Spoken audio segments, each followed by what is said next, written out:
Chapter 14. That Night Week. During the whole of the week, Irene had been thinking every other moment of her promise to the old lady, although even now she could not feel quite sure that she had not been dreaming. Could it really be that an old lady lived up in the top of the house, with pigeons and a spinning wheel, and a lamp that never went out? She was, however, none the less determined, on the coming Friday, to ascend the 3 stairs, walk through the passages with the many doors, and try to find the tower in which she had either seen or dreamed her grandmother. Her nurse could not help wondering what had come to the child. She would sit so thoughtfully silent, and even in the midst of a game with her, would so suddenly fall into a dreamy mood. But Irene took care to betray nothing, whatever efforts Lootie might make to get at her thoughts. And Lootie had to say to herself, what an odd child she is, and give it up. At length the longed-for Friday arrived, and lest Lootie should be moved to watch her, Irene endeavoured to keep herself as quiet as possible. In the afternoon she asked for her doll's house, and went on arranging and rearranging the various rooms and their inhabitants for a whole hour. Then she gave a sigh and threw herself back in her chair. One of the dolls would not sit, and another would not stand, and they were all very tiresome. Indeed, there was one who would not even lie down, which was too bad. But it was now getting dark, and the darker it got, the more excited Irene became, and the more she felt it necessary to be composed. "I see you want your tea, Princess," said the nurse. "I will go and get it. The room feels close. I will open the window a little. The evening is mild. It won't hurt you."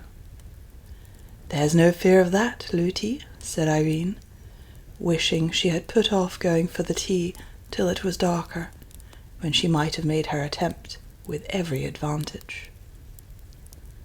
I fancy Lootie was longer in returning than she had intended, for when Irene, who had been lost in thought, looked up, she saw it was nearly dark, and at the same moment caught sight of a pair of eyes, bright with a green light, glowering at her through the open window. The next instant something leapt into the room.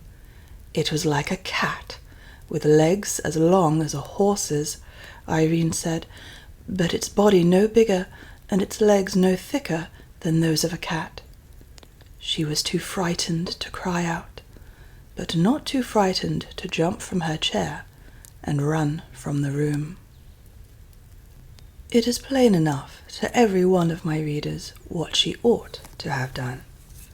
And indeed, Irene thought of it herself, but when she came to the foot of the old stair just outside the nursery door, she imagined the creature running up those long ascents after her, and pursuing her through the dark passages, which after all might lead to no tower.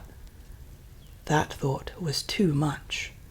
Her heart failed her, and turning from the stair, she rushed along to the hall, whence, finding the front door open, she darted into the court, pursued, at least she thought so, by the creature.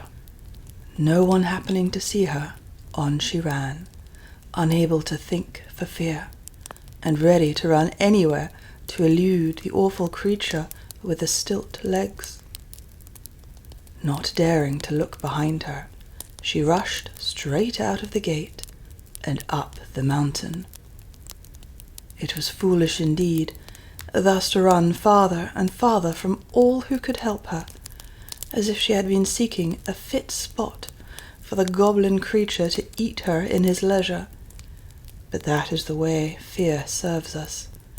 It always sides with the thing we are afraid of.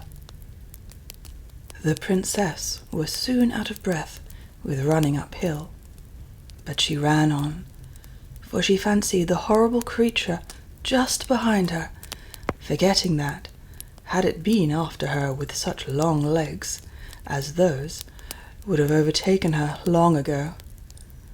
At last she could run no longer, and fell, unable even to scream, by the roadside, where she lay for some time half dead with terror. But finding nothing lay hold of her, and her breath beginning to come back, she ventured at length to get half up and peer anxiously about her. It was now so dark she could see nothing. Not a single star was out. She could not even tell in what direction the house lay, and between her and home she fancied the dreadful creature lying ready to pounce upon her. She saw now that she ought to have run up the stairs at once. It was well she did not scream, for, although very few of the goblins had come out for weeks, a stray idler or two might have heard her. She sat down upon a stone, and nobody but one who had done something wrong could have been more miserable. She had quite forgotten her promise to visit her grandmother. A raindrop fell on her face. She looked up, and for a moment her terror was lost in astonishment.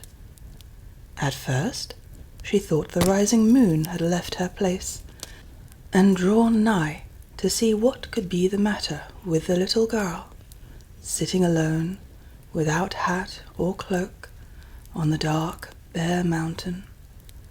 But she soon saw she was mistaken, for there was no light on the ground at her feet, and no shadow anywhere, but a great silver globe was hanging in the air.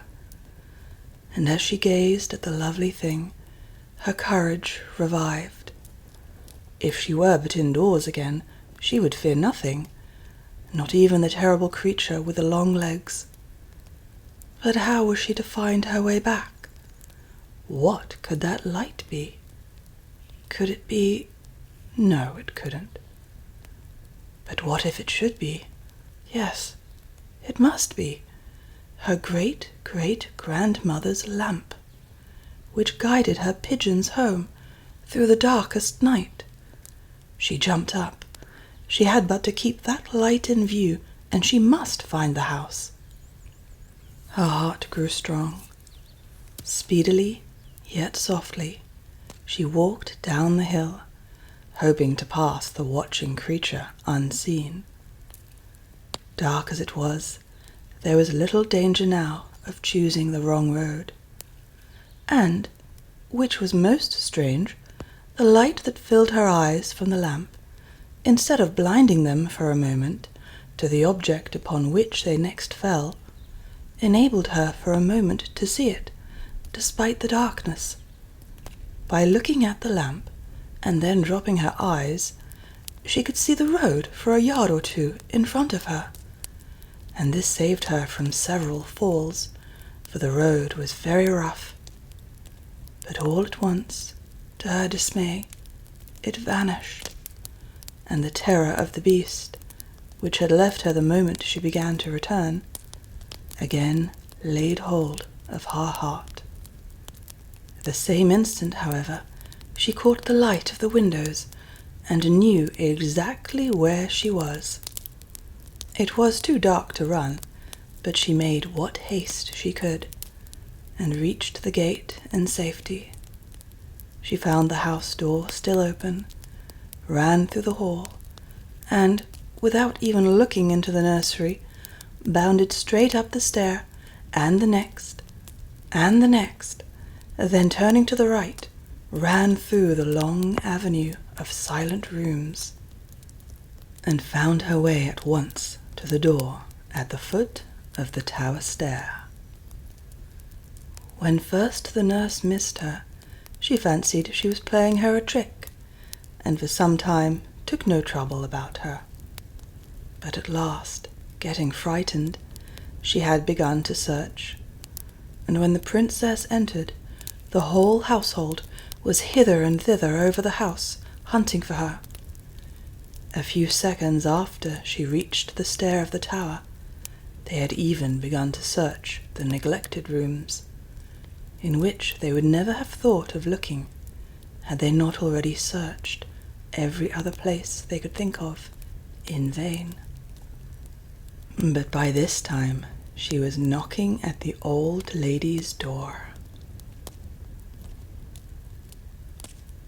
Chapter 15. Woven and then spun. "Come in, Irene," said the silvery voice of her grandmother. The princess opened the door and peeped in, but the room was quite dark, and there was no sound of the spinning wheel. She grew frightened once more, thinking that, although the room was there, the old lady might be a dream after all. Every little girl knows how dreadful it is to find a room empty where she thought somebody was. But Irene had to fancy for a moment that the person she came to find was nowhere at all. She remembered, however, that at night she spun only in the moonlight, and concluded that must be why there was no sweet bee-like humming. The old lady might be somewhere in the darkness. Before she had time to think another thought, she heard her voice again, saying as before, "Come in, Irene." From the sound, she understood at once that she was not in the room beside her. Perhaps she was in her bedroom. She turned across the passage, feeling her way to the other door. When her hand fell on the lock, again the old lady spoke.